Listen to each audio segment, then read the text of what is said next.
On avait tout prévu, je comprends pas. Le top 5 des braquages qui tournent mal. Numéro 5, l'ultime razzia. Ils avaient tout prévu, tout calculé, mais ça a quand même foiré. Eh ouais, pas de bol. L'un des premiers films de Stanley Kubrick est aussi l'un des plus désespérés. Et la fin, c'est un cauchemar pour tous les braqueurs du monde.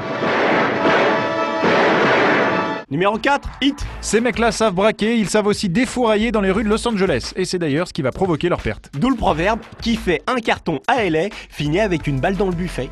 C'est un proverbe ça ? Oui, à Los Angeles, oui. Et en anglais, ça donne mieux. Numéro 3, un après-midi de chien. Les premiers braqueurs à s'attaquer à une banque pour payer l'opération d'un homme qui veut devenir une femme. Et c'est crédible? Un peu que c'est crédible, c'est tiré d'un fait divers et c'est même ce qui donne tout son sens à ce film signé Lumet. Et c'est le deuxième film de ce top 5 avec Al Pacino. Numéro 2, Nid Gap. Probablement le meilleur film d'action français.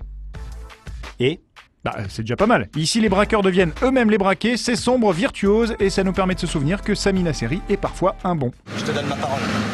On n'ira plus jamais au placard. Numéro 1, Reservoir Dogs. Un film dont on ressent encore les secousses tellement il a marqué le polar moderne. Hommage au film noir, Reservoir Dogs réinvente le film de braquage. Toi, tu feras un bon Mr. Pink. C'est toi, Mr. Pink. Moi, je suis White. Harvey Keitel, bon choix.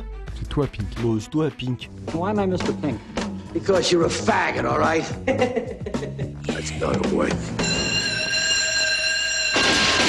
Hey, Doc, we got a major situation here. I don't think we got set up. I know we got set up. I mean, really, seriously, where did all those cops come from, huh? I don't know if anybody's got the loot. I don't know who's dead. I don't know who's alive. I don't know who's caught. I don't know who's not.